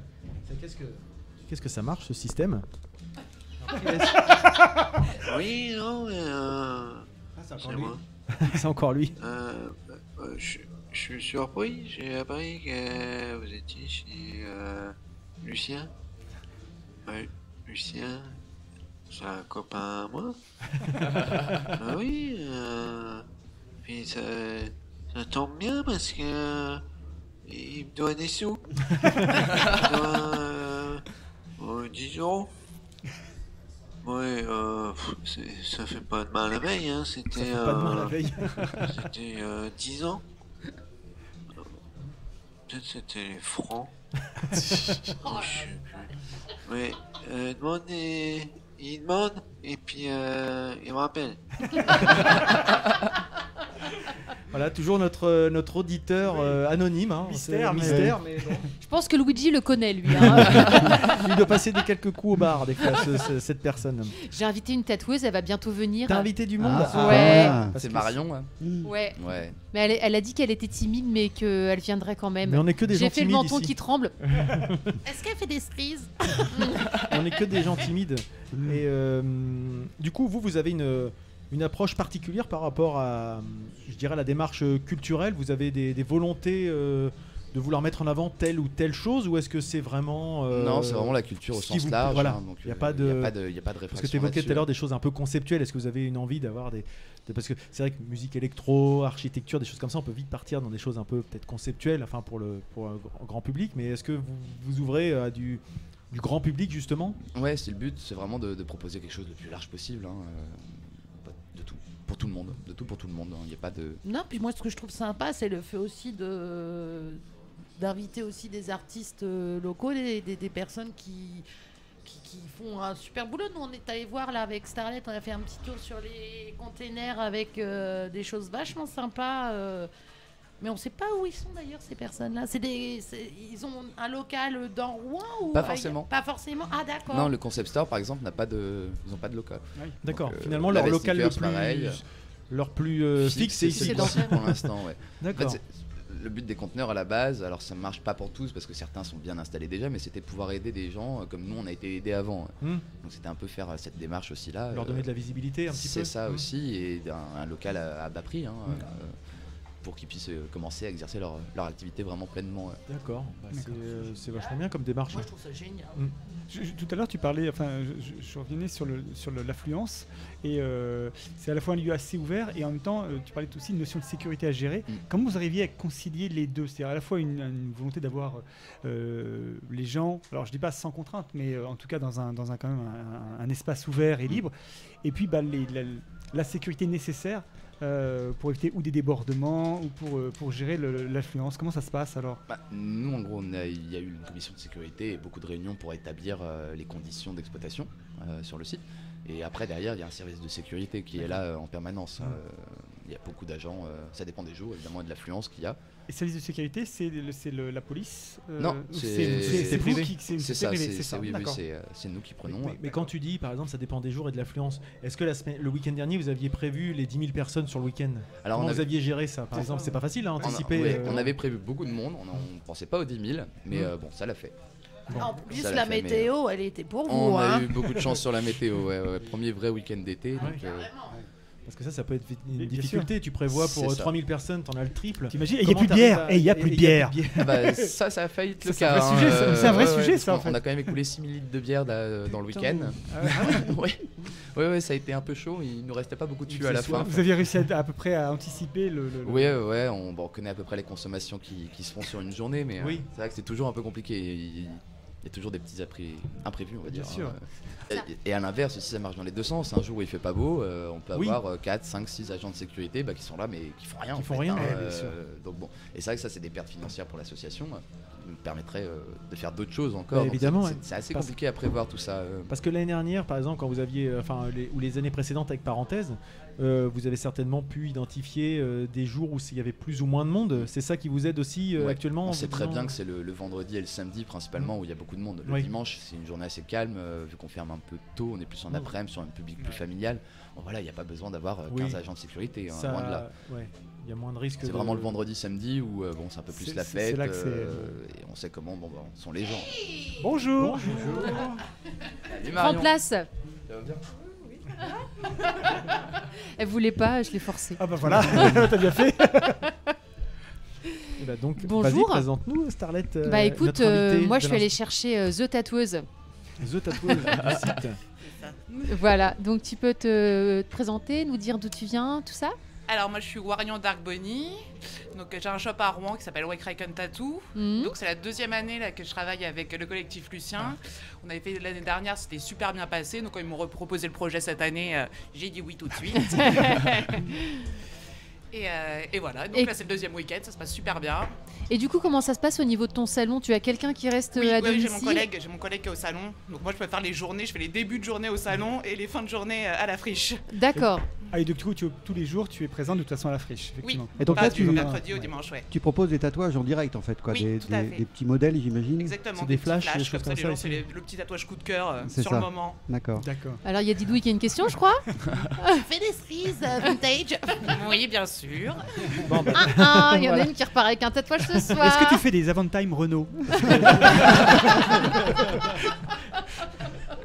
Lui, il faut pas l'écouter, le monsieur. Tout est possible. J'aime bien la Velsatis aussi, donc j'hésite encore. ça prend juste un peu plus de temps. Et justement, oui, est-ce que tu as la question, on parlait justement des flashs, mais tu peux faire aussi des commandes des gens qui arrivent comme ça avec un projet, ou c'est vraiment uniquement des flashs ici? Non, je peux faire des petits dessins. Bien sûr, je peux pas prendre 2 heures pour faire un dessin, donc ces gens-là, je les redirige plutôt vers le salon pour un processus de tatouage classique.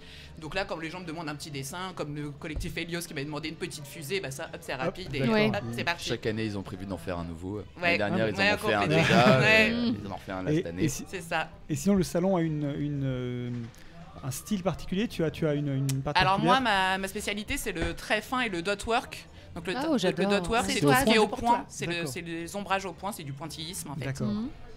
Sur tout type de taille. Tout type de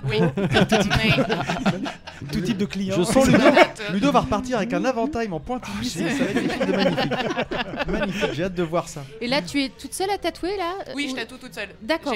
J'ai un assistant qui est avec moi pour gérer l'accueil des clients. Mais oui, justement, c'est ce que j'allais te demander. Les clients viennent, ils prennent rendez-vous pour plus tard dans la journée? Oui, exactement. D'accord, exactement. On boucle la journée, le jour même. Hop, premier arrivé, premier servi. Ok, mine-toi, Didouille. Et combien de temps à peu près par tatouage tu Là, c'est des petits tatouages en un quart d'heure, 30 minutes. Ah, d'accord, ok. Et ton amplitude horaire, du coup, tu es présente en gros de quelle heure à quelle heure à peu près sur le site? Toutes les heures d'ouverture de la friche. D'accord. Même le soir, donc en fait. Oui, jusqu'à minuit. Jusqu'à minuit. Jusqu'à minuit. Et les petits flashs, ils sont. Alors, tu travailles exclusivement à l'encre noire ou tu as de la couleur aussi? On peut faire de la couleur, mais je privilégie le noir. D'accord. Pour un processus plus rapide, parce que la couleur, ça prend plus de temps. Donc là, pour que ça aille vite et pour pouvoir satisfaire le maximum de gens possible. Et il y a beaucoup de gens qui viennent se faire tatouer comme ça. Ah oui, on est plein, on est même obligé de refuser des gens. Ah ouais. Et des fois, tu peux ou alors rediriger les gens vers le salon si jamais. Oui, quand c'est des projets plus complexes qui demandent plus de réflexion, on les redirige vers le salon. Tout bête, finalement. En termes de d'hygiène et de choses comme ça, il doit y avoir forcément des choses plus compliquées à gérer sur un site comme ça que quand on est en salon. Juste un peu le vent, mais là c'est pour ça qu'on a mis des rideaux, comme ça on est bien protégé. Il n'y a que le vent qui est embêtant, mais sinon on a les mêmes conditions d'hygiène. Finalement, les contraintes, elles sont pas plus importantes ici que dans un salon. Non, c'est pareil. C'est comme quand on fait une convention, même nous les tatoueurs on est habitués à bouger. Du coup c'est un peu le même principe. Oui, donc tu as déjà du matériel en double ou des choses comme ça. Forcément.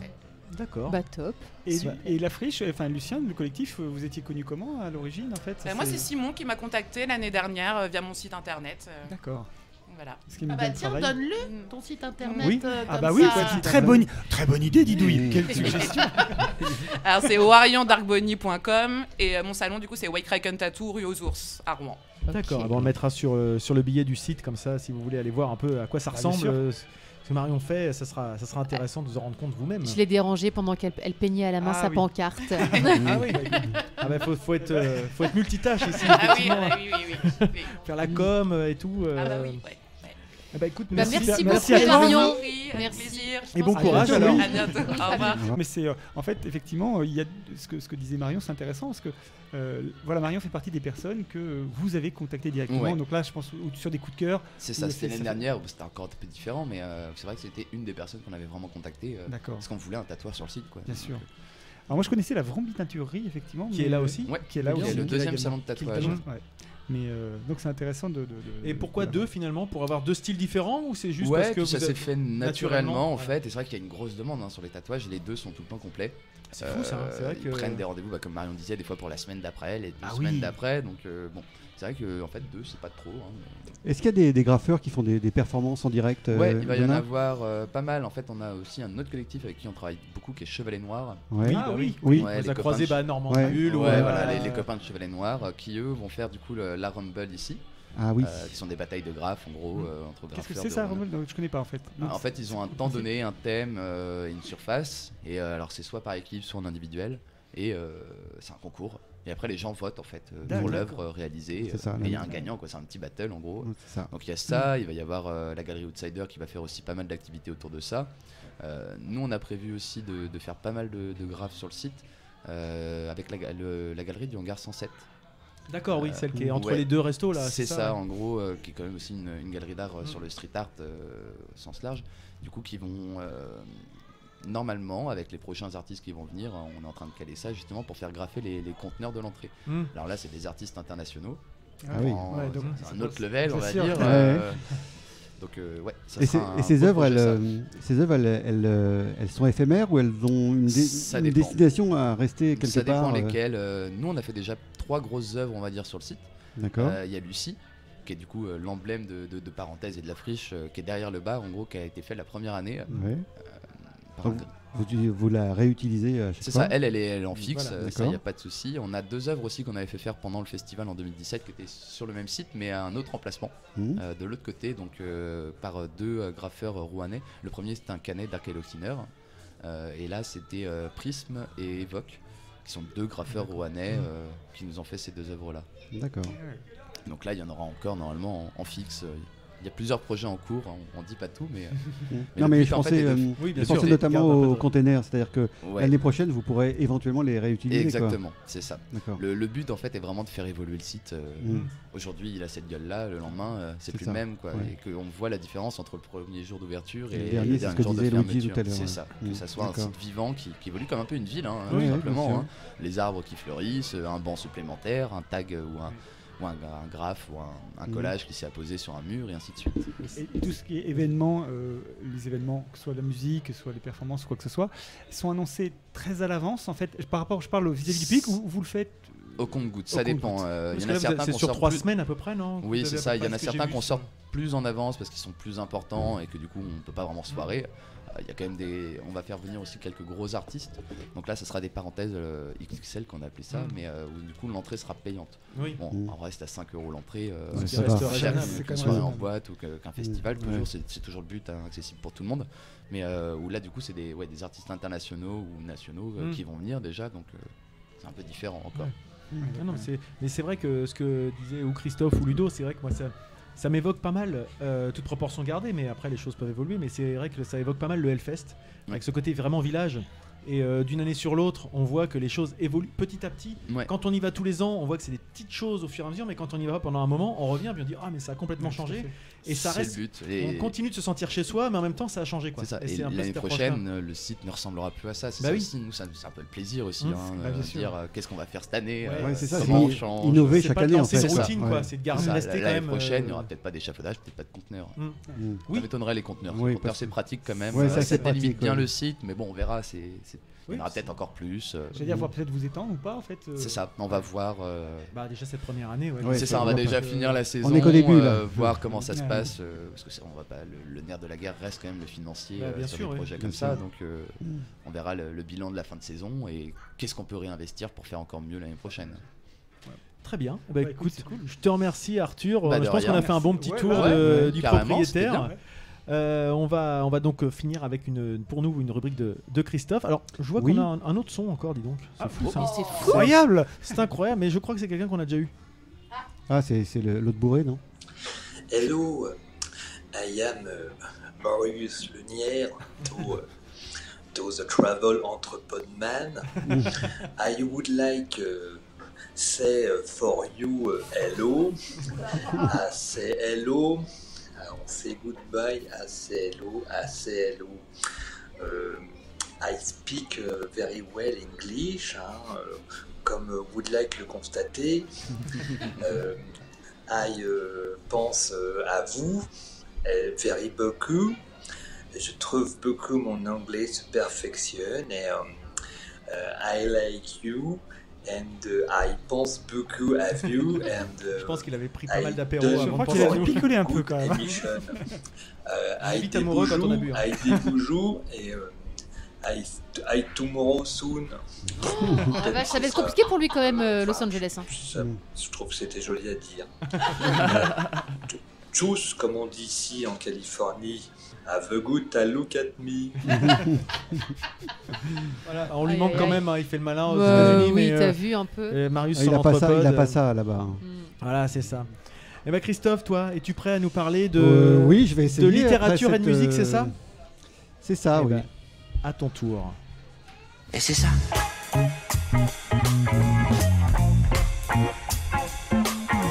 Je vais te raconter un exemple je trouve que c'est intéressant.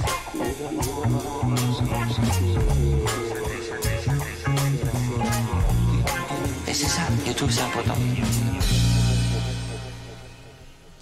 Alors, de quoi nous parles-tu? Eh bien, je vais vous parler d'un roman qui est un petit peu en lien avec la musique, même beaucoup. Complètement. Donc, il s'agit d'un roman de Michael Imperioli qui s'appelle Wild Side, aux éditions Autrement. Donc, c'est un roman qui est sorti en 2018, un roman d'ambiance dans le New York des années 70, on va dire. Mais c'est aussi un roman initiatique qui sent bon le rock'n'roll et où l'on peut passer du sourire à la petite larme à l'œil. C'est donc un récit d'apprentissage que j'ai trouvé particulièrement touchant et doucement nostalgique. Le pitch en quelques phrases, pour rien dévoiler évidemment, comme d'habitude. Donc Matt a 16 ans, il va soudainement basculer du quartier populaire new-yorkais où il vivait avec sa mère, au classieux et dense Manhattan. Il va alors plonger dans l'inconnu au sein de ce nouvel environnement plus luxueux et surtout bien plus atypique. Entre une mère dépressive accro au cachet et un père qui s'est fait la malle, Matt va surtout faire une rencontre totalement stupéfiante, celle d'un voisin particulièrement barré et fantaisiste qui n'est d'autre que Lou Reed. C'est pour en ça, personne. Bah oui. Le créateur du morceau, Walk on the White Side, d'où le titre du roman. Bah voilà, Didouille, elle a pété son truc. Voilà, dommage, c'est pas grave. Donc parallèlement, Matt va faire l'expérience de l'amour, mais pas l'amour tout beau, tout rose, non, celui qui est plutôt celui qui nous tiraille entre le bien et le mal, qui nous inquiète et qui nous excite par son danger et son imprévisibilité. Véronica, donc, son idylle, semble être une jeune femme inaccessible. Elle va l'entraîner dans un monde un peu obscur et dans des aventures un peu folles. Donc on y découvre un Lou Reed parano, drogué, parfois violent, mais toujours imprévisible et génial. Et que Matt va un petit peu suivre comme un petit chien finalement. Envoûté par toute l'originalité, les excentricités, il se retrouve dans des situations totalement rocambolesques, mais à la fois pour rendre service à la rockstar, mais surtout parce qu'il y a une amitié qui se crée entre eux. Parce que Matt a 16 ans et il ne sait pas que Lou Reed a une grande notoriété et il ne connaît absolument pas sa musique en fait. Et donc, mais pour lui, Lou Reed, c'est un petit peu la figure paternelle de substitution qui lui manque, même si Lou Reed est un petit peu complètement déconnecté de la réalité et qu'il est particulièrement peu recommandable pour ce genre de rôle. Mais mine de rien, finalement, Lou Reed va lui apprendre pas mal de choses. Je veux juste dire que c'est pas un roman autobiographique, comme on pourrait s'y attendre. Ça colle dans la bouche aujourd'hui. Mais Imperioli, en fait, a un petit peu connu Lou Reed, enfin très peu. Parce que, je ne sais pas si vous le savez, mais Michael Imperioli est un des personnages principaux de la série Les Sopranos. Ah non. Série que je n'ai pas vue. J'ai pas vu en fait. Et donc cette notoriété lui a facilité la rencontre avec Lou Reed lors d'un concert. Et donc je pense que ça a été le point d'inspiration de ce roman. C'est un personnage réel qui est dans Les Sopranos? C'est un acteur. Non. Ah, c'est un acteur. C'est un acteur qui s'est lancé dans la littérature. D'accord. Et donc, le fait qu'il soit acteur lui a permis d'avoir accès de rencontrer Lou Reed, en fait, finalement. Quoi. Donc, avec cette histoire, Michael Imperioli met en exergue à la fois la naïveté de la jeunesse, une sorte d'adolescence ordinaire, mais en même temps, il fait l'ode à la liberté, à l'excentricité, comme une forme d'exutoire, un peu. C'est aussi la rencontre de deux âmes un peu perdues, donc Matt et Véronica, à la recherche de quelque chose qu'ils ignorent et qui donne à cette histoire une touche de tendresse et de sensibilité. Et grâce Grâce à une écriture sans prétention mais agréable et un rythme bien soutenu, Imperioli a su mettre en forme en fait une histoire initiatique vraiment captivante. Le ton est plutôt léger certes, mais avec une belle pointe de mélancolie qui nous étreint car cette Amérique des années 70 est décrite bien plus agréable, cosmopolite et enviable que celle d'aujourd'hui. Ce roman est littéralement prenant, enivrant et tout bonnement surprenant. Je ne m'attendais pas du tout à ça, je me suis laissé embarquer complètement par cette écriture fraîche, directe, épurée. Et la plume de l'auteur en fait nous emporte et nous séduit et je trouve que pour un premier roman c'est une superbe réussite. J'ai refermé ce livre avec une certaine tristesse parce que ces personnages sont très attachants et puis le livre ne fait que 300 pages, donc ça se lit super vite. Donc ouais, c'est super vite avalé en fait. En tout cas, ça m'a donné envie d'en savoir davantage sur ce fameux Lou Reed qui semble avoir eu une vie particulièrement riche en expériences de toutes sortes. Ouais, donc vraiment, je vous conseille ce roman. C'est un magnifique livre et donc je vais m'attacher à trouver des biographies sur Lou Reed. Comment ? C'est plutôt léger ou c'est plutôt pesant ? Parce que tu as dit que ça pouvait tirer la larmichette. Oui, c'est un mélange des deux. Il y a des moments c'est un peu touchant. J'ai saisi moi. Et il y a des moments c'est très drôle en fait. D'accord. Tu l'as lu ? Non, mais je t'ai saisi et la description. T'as bien écouté le monsieur. C'est gentil. Donc on a encore une nouvelle personne autour de la table. Qui es-tu ? Moi, je suis Yacine. Tu peux t'approcher du micro, s'il te plaît ? On entend bien. Ah bon, vous m'entendez bien là ? Oui, on t'entend. Très bien. Ok. Donc t'es un festivalier, moi, je suis plus qu'un festivalier, plus un acteur qui plus est de temps en temps, puisque je suis violoniste en fait. Et justement, je trouve que la plume de l'artiste, elle se concrétise en effet dans l'œuvre. Alors que l'œuvre soit bossée ou pas, mais je pense que chaque vie est une œuvre. Ou que chaque œuvre, chaque vie, dans chaque vie, il y a une œuvre. Il y a une œuvre. Et on a besoin les uns des autres, on est interdépendants entre ça, c'est comme ça qu'on est en connexion, on rentre en connexion. Et ça me fait plaisir d'entendre parler comme ça d'un roman à cœur, parce que moi, rarement, j'ai fermé un livre en me disant... Ça m'est déjà arrivé, oui, je pense, et je pourrais pas dire, il faudrait vraiment que je recherche dans ma mémoire, mais d'avoir refermé un livre en me disant... bon bah voilà quoi, je suis triste, l'histoire est finie, c'est comme un bon film ou une bonne trilogie... un bon blockbuster, un bon truc bien ficelé, une bonne prod cinématographique bien ficelée. On est dans un univers pendant un certain temps. Exactement. C'est l'univers et l'univers dont tu parlais. Tu as dit quand tu as refermé le livre, tu te sentais triste. Et moi ça me parle, tu vois. Ouais. Écoute, je te le conseille, tu vois. Et oui. Michael Imperioli, Wild Side. Yes. C'est un super bouquin. Ah ouais.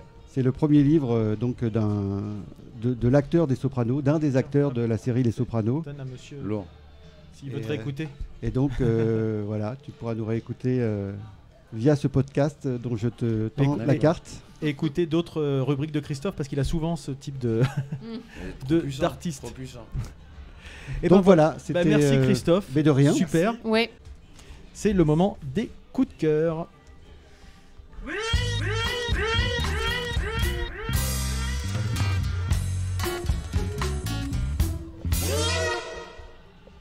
Alors Christophe, qu'as-tu à nous présenter ? De la musique, toi, je crois. Oui, en fait, c'est plus un concert que j'ai vu au Trianon Transatlantique il y a peu de temps. Attends, c'est pas parti. Si, vas-y. Vas-y, donc je disais donc que c'est un coup de cœur pour un concert, donc pour un artiste forcément, qui s'appelle David Babin, alias Babix. Donc c'est un concert dans une ambiance intimiste et chaleureuse, juste piano-voix. C'était juste magnifique en fait. D'habitude, il fait son spectacle sur scène avec 3 danseuses chinoises qui pratiquent une sorte de gymnastique dansée sur de la musique traditionnelle chinoise et qu'il voyait de sa fenêtre pendant toute une saison, printemps, été, automne, hiver. Et il a décidé en fait d'en faire un film et ensuite de les intégrer dans son spectacle qui lui a inspiré finalement un certain nombre de morceaux. Donc nous, on n'a pas eu le droit à ces danseuses parce que la scène était trop petite, mais on a eu le droit au film. Et franchement, c'était un superbe concert, hyper émouvant. Et j'adore cet artiste-là. Donc Babix. Merci Christophe. Et très intimiste aussi parce qu'on avait des petites tables. Ah, tu étais aussi des petites bougies. Oui, j'y étais. Et le rhum arrangé était très bon. Et bah toi, Didouille, tiens, avec ton rhum arrangé, de quoi nous parles-tu? Je sais, tu es prête? Oui, vas-y, parce qu'avant que ça dépote... C'est parti. Alors, moi, c'est un auteur, compositeur, chanteur, musicien canado-américain qui s'appelle Grandson, que j'ai découvert grâce au podcast Le Bruit. Le premier épisode, il faisait un top 20 des coups de cœur, et donc il parlait de cet artiste-là. Et honnêtement, j'ai trouvé ça excellent. Donc, il a 2 EP à son actif. Le premier, il s'appelle A Modern Tragedy. Il y a 5 titres. Deuxième EP, volume 2, pareil. Et il a fait des petits suivis comme ça. Mais je trouve ça excellent. Alors, il est rangé dans la catégorie électro alternative. Et franchement, honnêtement, c'est excellentissime. Ça a l'air lourd en tout cas.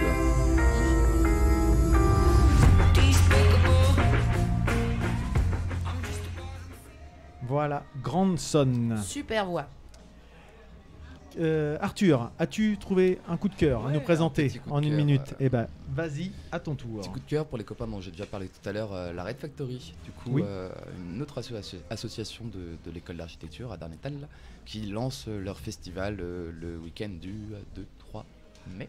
D'accord, bientôt, semaine prochaine. Alors. Exactement, jeudi et vendredi sur 2 soirées avec des très bons artistes aussi à écouter autour d'un verre dans un cadre un peu bucolique. Et ça se passe où, ici? Dans le parc de l'école d'architecture. D'accord. Donc un grand parc avec des très grands arbres. Ça devrait être très bien. Très sympa. Ouais. Eh ben écoute, merci beaucoup Arthur. Mais de rien. On relaiera également la Red Factory, c'est ça? Ouais. Merci. Ludo, moi, es-tu prêt? Ah oui, toi tu as de la musique aussi. Oui, on va enchaîner. C'est prêt quand tu veux. Alors ça tombe bien, avec le bruit, franchement, Boulier Germain, merci à vous parce que vous avez été notre source d'inspiration ces derniers temps, Didouille et moi. Moi, c'est les Marmosets. En fait, après, ils ont sorti donc un deuxième album qui s'appelle Knowing What You Know Now. Après un premier album qui s'appelait The Weird and Wonderful Marmoset. Et voilà, c'est anglais, c'est jeune, et je trouve que c'est péchu et férocement frais, on va dire. Donc c'est le morceau Meant to Be, mais il y en a quelques autres du même acabit, et voilà, ça envoie, c'est très très sympa. Je vous laisse écouter, voilà.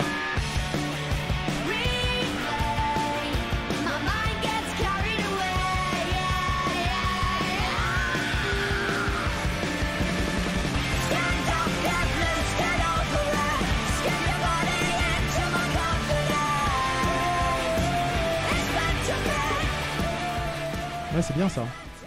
Ça envoie bien. Ah oui. Merci Ludo.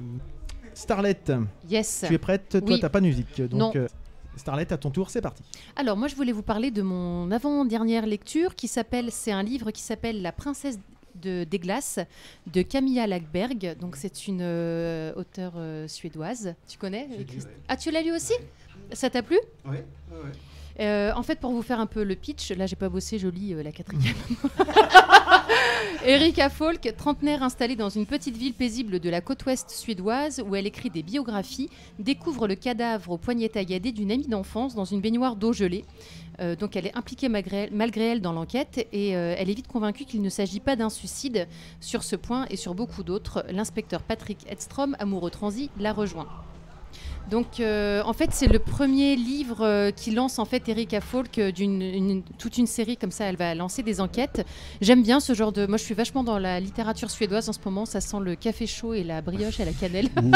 J'adore cette ambiance en fait, sous la neige, dans les sapins.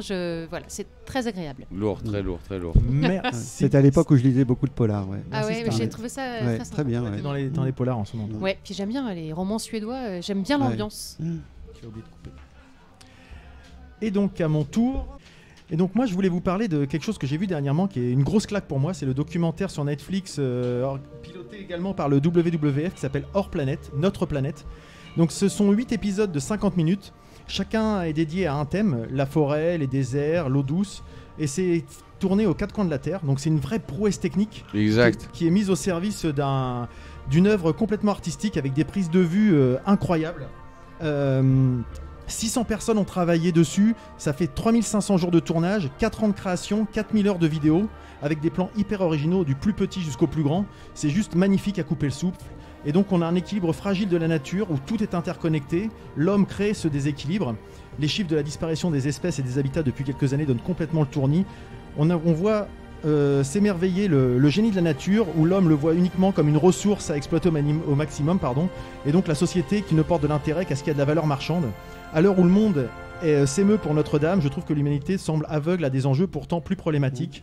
Le narrateur David Attenborough est impressionnant aussi, et malgré tout, il y a des touches d'optimisme dans ce documentaire, et il faut regarder les coulisses du tournage pour se rendre compte de la prouesse.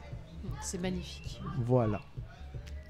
Ouais, ça donne envie. Ouais. Ouais, merci à tous. Et donc, nous voilà arrivés à cette fin d'émission. Merci à Arthur, merci à tout le monde, merci à la Friche, à Lucien, à ceux qui n'étaient pas là également. Pour l'initiative du...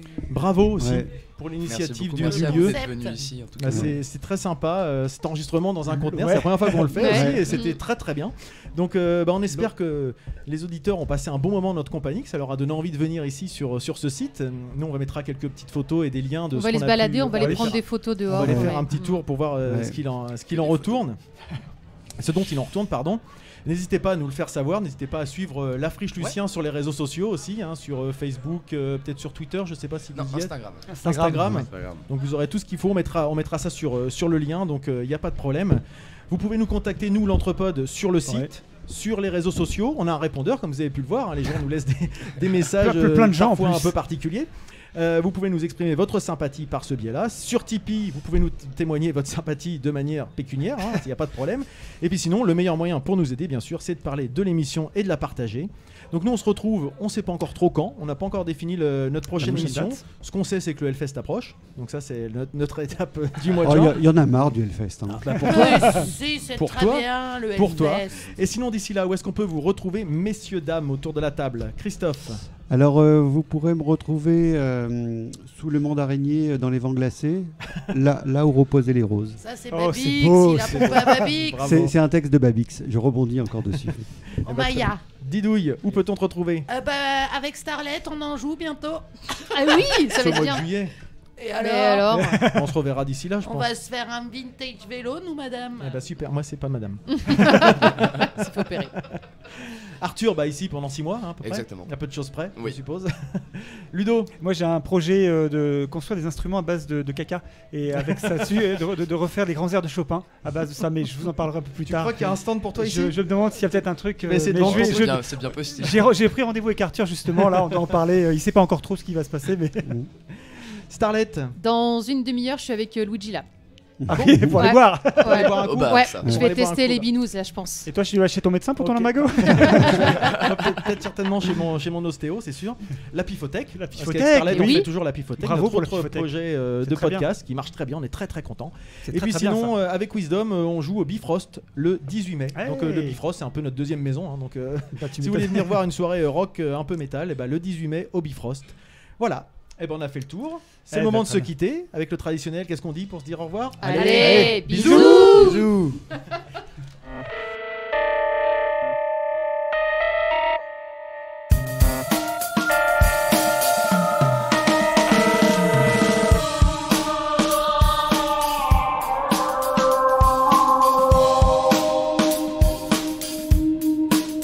Quesadilla.